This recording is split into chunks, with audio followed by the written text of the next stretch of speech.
Hello everybody, welcome to the Summit Bid Gallery. Today I'm going to start a new kind of series of videos where I'm going to be editing photos and going over editing techniques and all that fun stuff. But kind of to start that off, I thought I would jump in and do a overview of Lightroom and Luminar. So they're two editing programs that are similar in a lot of ways and then also very different. And so what I'm going to do today is I'm going to take the same photo and I'm going to edit it start to finish in Lightroom and then start to finish in Luminar. And we can kind of see some of the differences and you can kind of maybe evaluate whether you would like to use one particular program versus the other for your work. So let's jump right into Lightroom. Okay, so here we are in Lightroom, and this is the photo that I'm going to be editing today, and it is actually a 5-panel panorama that I took with a Nikon Z7 back in 2019, summer 2019. It's a 100 megapixel, and this is the raw DNG file that you get after you merge the panorama. So let's just jump right into the develop module. Okay, so I have kind of set up my Lightroom catalog here a little bit different. You can actually customize the sidebar, but I've moved things around. I still have basic right here at the top, but I've moved calibration up because this is important. Tone curve, I've moved up. And then I have HSL expanded and the new color grading section, which we're going to get to in a minute. And, detail, lens corrections, all that. You notice that there's a couple of adjustments already made. When you import Z7 files into Lightroom, they make some adjustments based on the profile that you choose. So we're just going to, because we can want to do a clean start here, just going to zero that out, just so we can kind of see the file for what it is. And the first thing I'm going to do is choose a camera profile, and this is camera standard V2, and this is what I shot it with. But we can actually look around at the different profiles that Nikon gives us, and I kind of like this neutral one. Let's look at some other ones. Graphite pop, that's another one I like. I feel like pop blows things out. I mean, obviously we could correct for that, but maybe we shouldn't start from that blown out place. Sunday's another one that I'll choose. And you can actually choose these in camera and then it will import into Lightroom with that selected.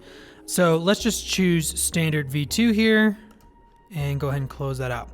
So this area is blown out. Let's do some global adjustments, but one of the first things I'm noticing is this area is blown out. So let's go ahead and lower the highlights down, keeping an eye on the histogram right here.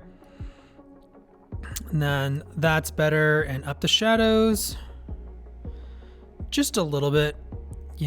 We want to maintain some of that contrast and mood, but I feel like the shadows need to come up a little bit, and we'll be working with that a little bit. Okay, that's great. And then here in the calibration section, there's some interesting things you can do. One of my favorite things to try, I always try it, I don't always do it, but one of the things I try is just turn the saturation up. And it kind of gives it a nice pop. Now there's maybe too much blue, which we can fix here in a minute, but I like the here's before and here's after. So it didn't just up the blue saturation, it added more dynamic to the whole image. And we'll fix the blue, the too much blue here in a minute. And here we are at tone curve, one of my favorite tools in all of Lightroom. So there's actually two things I like doing in tone, and it's something that actually I haven't seen a lot of people talk about, is that you can, so there's this first option which shows this S curve. And what basically, it gives you a bunch of sliders instead of like the points like you would normally with a tone curve. So what I like to do is I like to turn the lights up, literally turn the lights on. And I feel like that's kind of what it does to a photo. Now we're starting to get some clipping up, but I like that the boost in contrast that we're getting. We'll fix that clipping here in a minute. But if you click on this gray circle right here, you get a completely square one tone curve here. And I like putting 3 dots on each one of these little cross sections here. One of the things I like doing is just dragging up this lower left-hand dot. And what this does is this gives the image a little bit of a fade, kind of brings those blacks up from deep dark black. I like how it softens the image. It kind of gives it a more, just a more peaceful vibe. You don't have the harsh, it doesn't go all the way down to harsh blacks. And, this is kind of a calm morning here at the Reflection Lakes of Mount Rainier. And I'm actually going to get rid of that info panel. There we go. And so I just feel like it kind of gives that. You can even go up more if you want to be even more stylized, almost give it like a film look. We're not going to go that far. And then we can also maybe do a little bit of our highlight adjustment up here. No, I think I'm going to do that in local adjustments here in just a minute.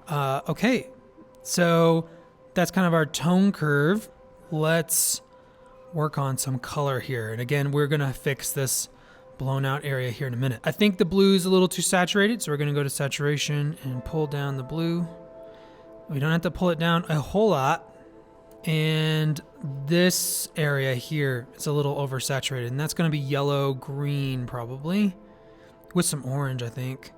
And you can actually select this little guy here, and you drag it over there and drag it down, and it will actually move all of the required sliders.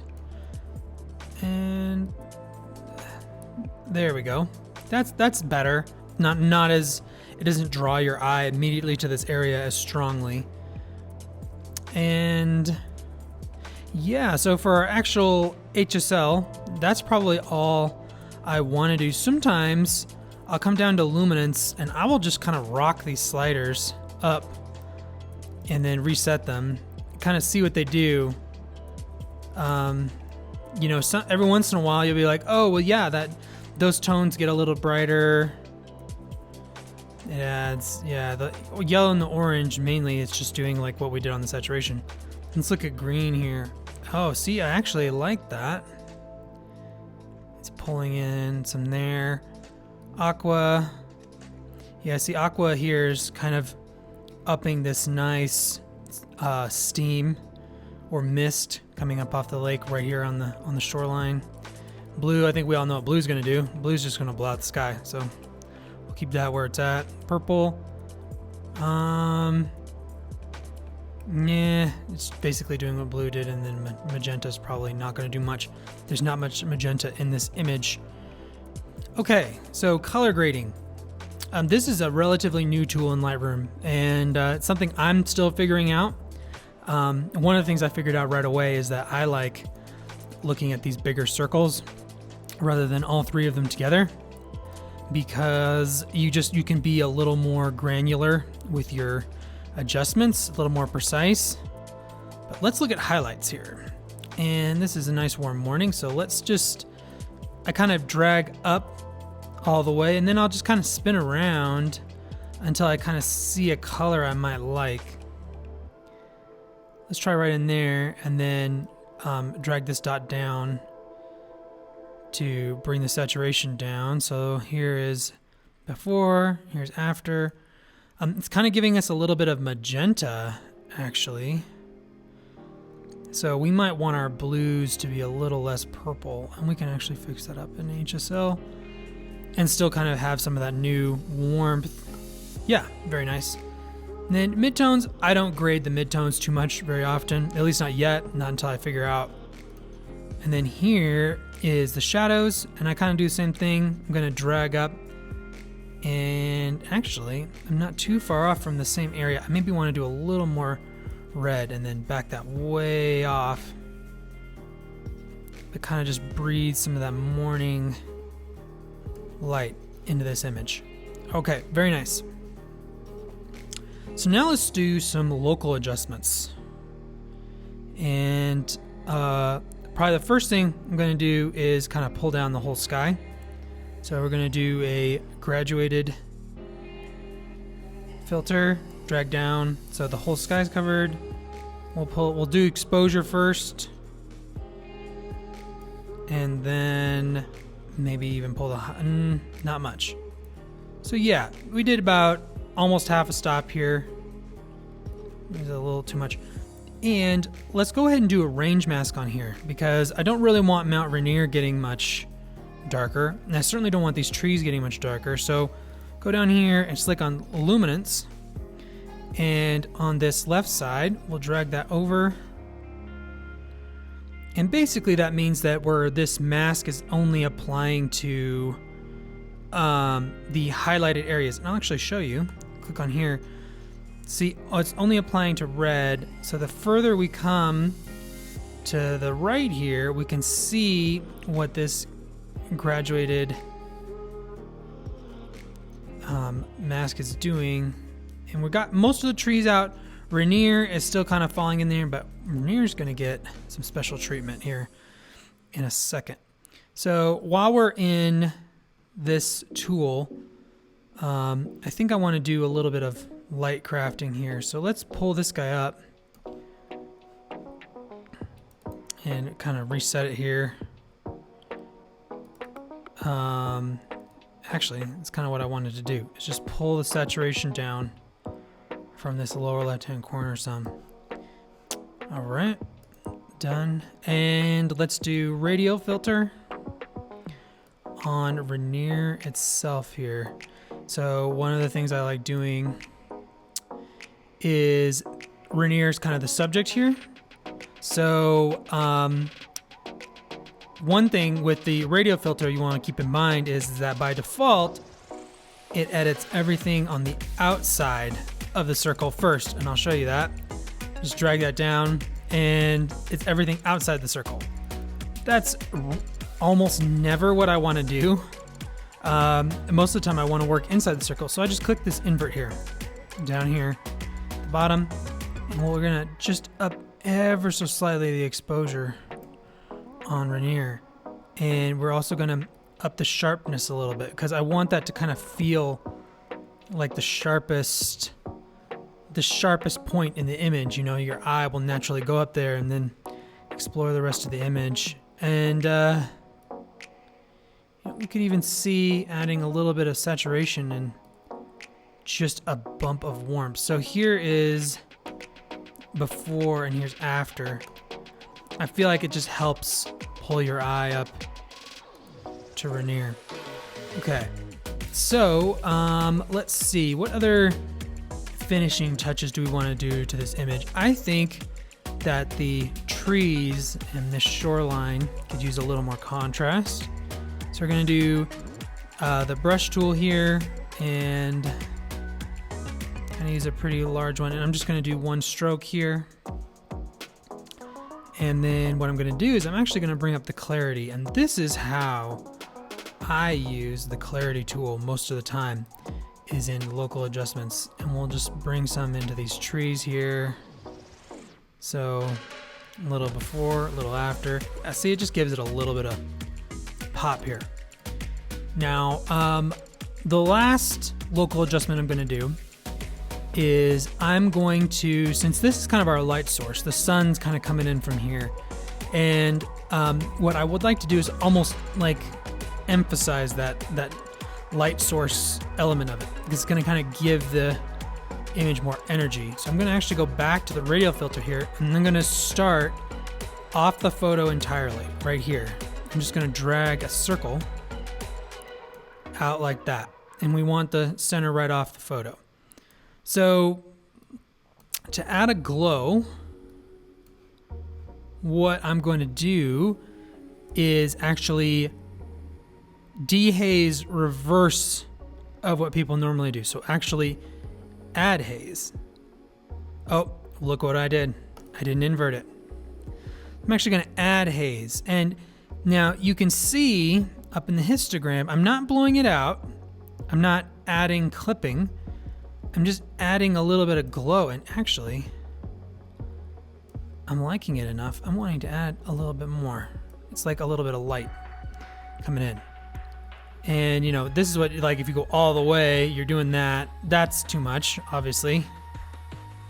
But I like this, you know, coming in on these trees a little bit and and then add a little bit of warmth to it. There.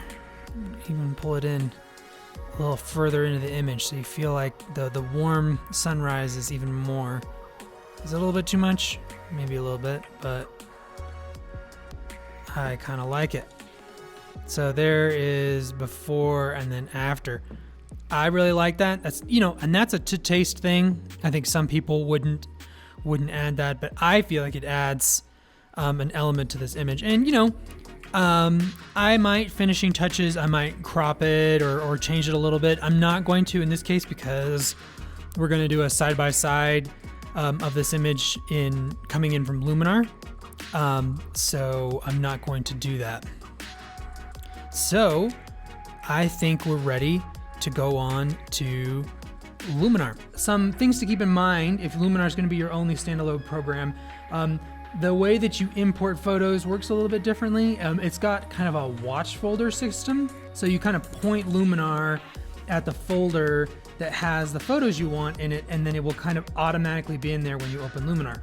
So as I open up Luminar here we are. And let's actually go over to the library. So what it actually opened up here is this folder that has all my images.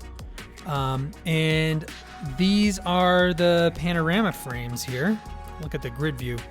And there actually were some more frames that I didn't actually use for the panorama. So these are the individual frames, and here's the panorama that we merged in Lightroom. Something to keep in mind about Luminar is that these frames here, I can't merge them into a panorama in Luminar, at least not to my knowledge. If you know of a way, leave a comment. That'd be a lot of fun. But to my knowledge and from my research, there's no way to actually merge the frames into a panorama in Luminar. So that means that if you're a panorama shooter like me, you're stuck using some other program. And I actually like the way that Lightroom merges panoramas. So this is kind of a frustration for me, especially if I wanted to make Luminar my main editing program. So,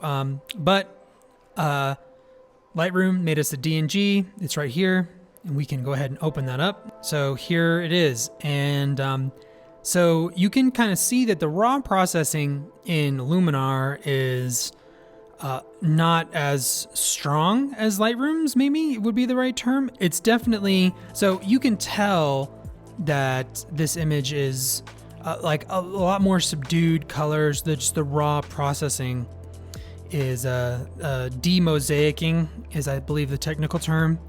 So yeah, it looks a lot different here in Luminar from our starting place.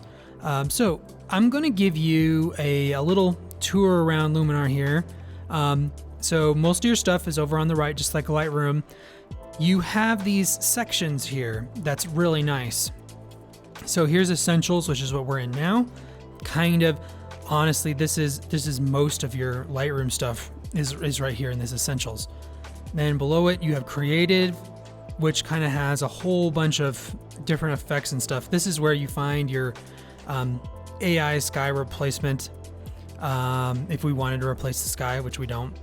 And augmented sky, dramatic sun rays, lookup table, which we're going to hit on a little later. And there's a portrait section here, which is got skin enhancers and stuff like that. I bring you to this section because if you're a landscape shooter and you use the Orton effect, which is actually something that a lot of landscape photographers use, it's in this portrait section for some unknown reason. But anyway, I would have put it in the creative section, but it wasn't me. And then this bottom one is the pro section, which has my favorite tool, or one of my favorite tools, which is advanced contrast. It also has color enhancers, split toning, dodge and burn, some of those important stuff in pro. But let's start in essentials. So actually, one of the first things I like doing in Luminar is this AI enhance thing. So basically, it's going to analyze the image and kind of make adjustments based on a variety of factors. So as I'm pulling this up, and some interesting things are going on. For one, something that we didn't even really see in Lightroom is that there's mist over on the lake here. And just because it's analyzing and looking at the different contrast areas and stuff, it's pulling in this mist that we didn't even see in the Lightroom edit. And it kind of enhancing along there, which it's just really nice. And you know, we're already fixing some of our highlight issues. We're gonna fix that more over here once we get over into highlights. We'll just go ahead and pull them down. And this is the histogram. I don't like this histogram as much as Lightroom's. I feel like it's a little harder to read, especially when you're clipping something. It does, I believe this warning box shows up if you do clip. No, not really. You just have the line up there. So, but we want the highlights down. Do we want the shadows up? Yeah, a little bit. Really liking that we're getting this mist coming up off of this lake. So, let's see.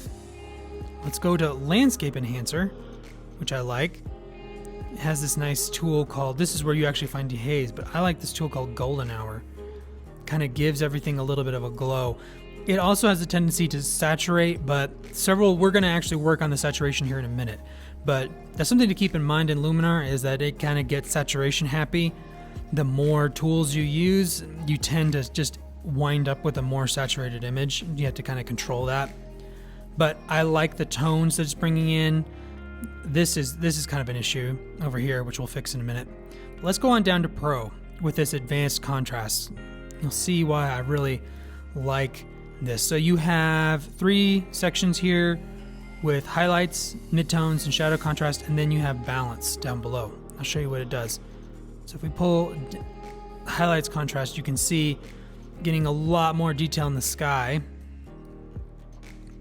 It's almost too much. And then your balance here kind of adjusts where the highlights begin and end for this added contrast. But I like it right around there.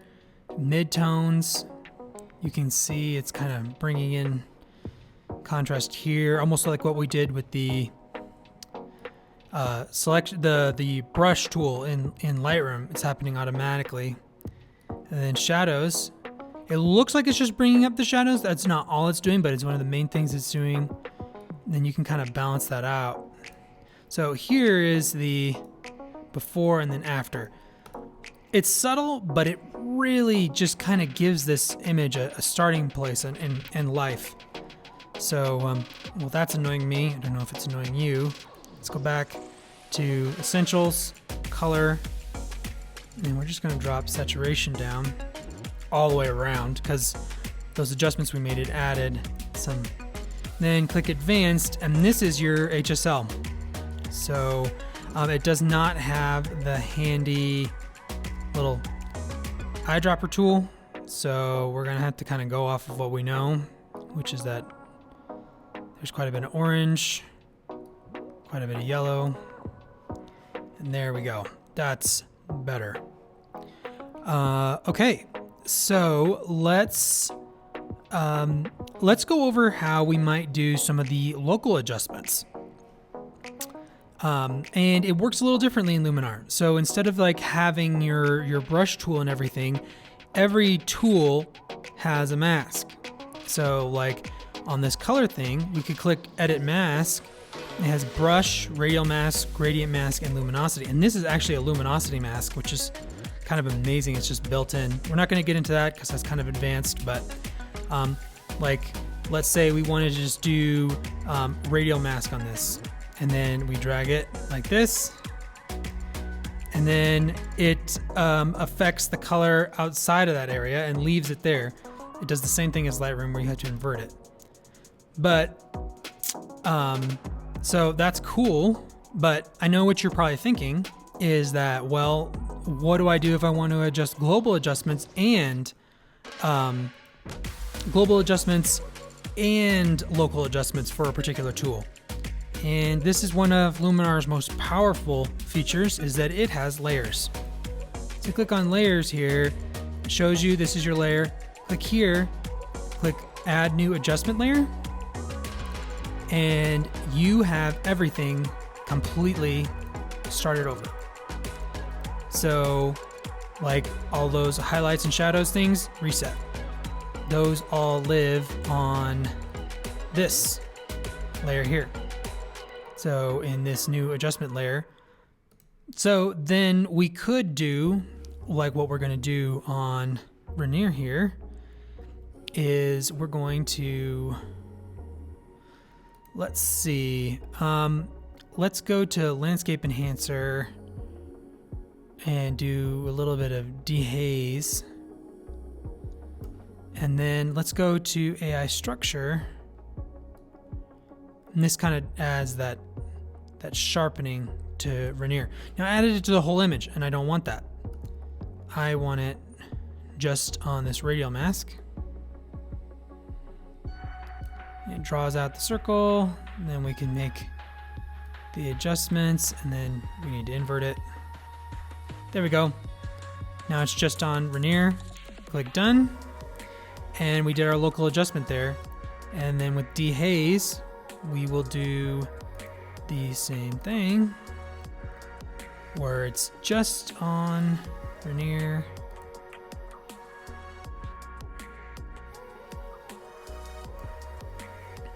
But you get the idea. This is how you do your local adjustments. It's maybe a little less straightforward than Lightroom, but it's probably more powerful because you basically have all of your tools, everything that's in Luminar, and you can do locally.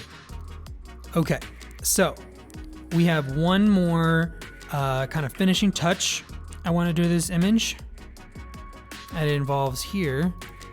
And that is, we're going to go into the sunray section. Now, you can go way crazy with this and ruin your image, I guess, or you make it fake, or like it's easy to go too far with this. That's what I'm trying to say.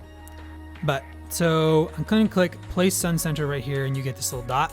I'm going to put it again, just like with the radial filter in Lightroom. I'm going to put it slightly off. And then I'm gonna start adding a little bit. And you can see it adds this very natural sun glow coming into the image. And I'm just at 3 on the amount. And it just adds that little bit of, I like it, I really do. Now you can see you can go crazy and it's too much. Like, you know, this, it has a look, it looks a little fake to me, but this at, I'm liking 4. 4 is kind of where it's at. It's just this really cool thing. And again, look up here. We did not clip anything. We just added that nice glow on Mount Rainier. So, and I did do this in my second layer. I didn't have to go back down here, and it still is affecting the whole image because the mask is still tied to the individual tool. So I just wanted to cover that. So last thing, let's go ahead and just crop this guy. Let's actually go into free. And we'll get it as close to Lightroom as we can, which is probably just as, you know, get these bumps. Let's try that. Click done. And here is our before, and here's our after. And I like it. I like a lot about it with the extra mist and all that. So let's get both of these images into Lightroom. Okay, here we are in Lightroom again, and I have my Luminar TIFF and my Lightroom shot here. We'll select these. And so there is Luminar and there is Lightroom. So we'll have both of these over on a blog post on our website if you want to take a look at them up close.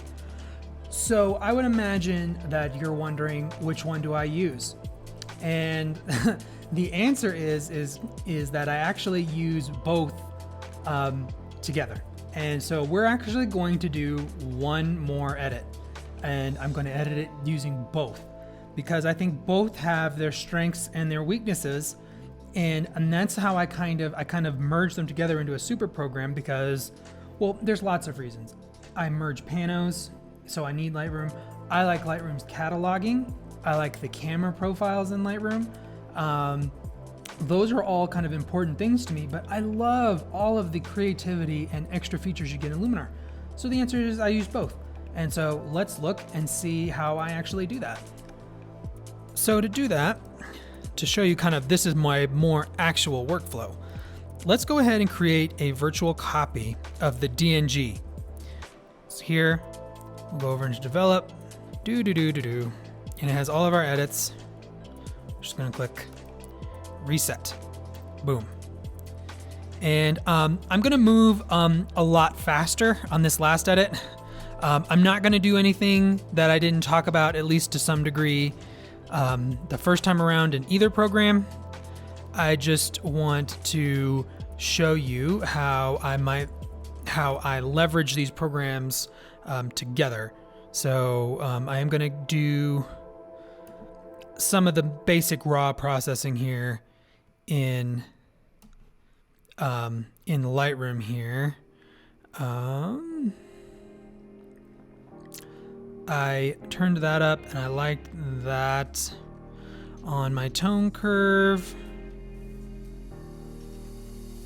I liked maybe not so much, because again, I'm kind of planning for what I'm going to do in Luminar, but I am going to do my little curve here. I'm going to turn down the saturation on blue. All right, so this is kind of a good starting place to go ahead and jump into Luminar, and I do that by right-clicking, edit in, Luminar 4. Edit a copy with Lightroom adjustments. It's the only option. I don't know why it even makes you do that, but it does. All right, here we are in Luminar with our Lightroom file that we worked on a little bit. And we're gonna jump in. And I'm gonna do this AI accent because I liked that. And look, in some ways we're getting even more mist on the lake there. AI sky enhancer? Maybe a tiny bit. Let's go ahead and hit this area. Get rid of that. Just de-emphasize. De-emphasize. Okay, I like that. Oh, I lied when I said that I wasn't going to cover anything new. There was a section that I forgot on the first edit that I want to cover now, and that's in the creative section, which is the color styles LUT. There's so much in here, but this gives all kinds of very interesting grades, all kinds of moods. Now, the brilliant thing is that you can select it and you can turn it down. So if you want to add just a little bit, like, oh, maybe we want that steely blue here of San Diego, or let's look at some of these other ones. Yeah, we got it turned down so much it's hard to even say. I know that Genius is one that I like a lot, and you can turn it up and it does interesting things, almost film, but I'm gonna have it there. I think I like that. Maybe even hard to see how much it alters it. I may give it a little bit more, and then you can do contrast and saturation on it too. But it's just a great way to kind of give your image some unique color punch, and that is the color styles LUT. Okay, and let's see. Go down to Pro, Advanced Contrast. Yeah, get some of that contrast back in the sky. Midtones kind of darkening the foreground here. It's also adding saturation again with Luminar, and then shadows. Nice. Let's just jump right back up to color and do a global saturation adjustment there. And then I want my sun rays.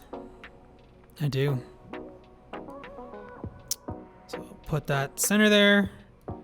I think 4. Actually, it's having a bigger impact this time around.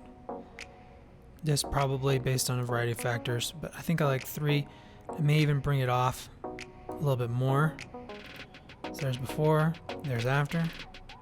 Looks good.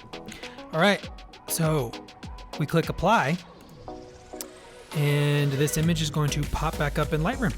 And boom, here we are, our Luminar edit image in Lightroom, and we're going to actually finish it off in Lightroom.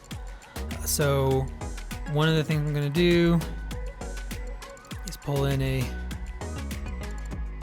graduated filter here and bring down the exposure, which is just going to kind of emphasize, bring your eye up. You don't get too tangled up here.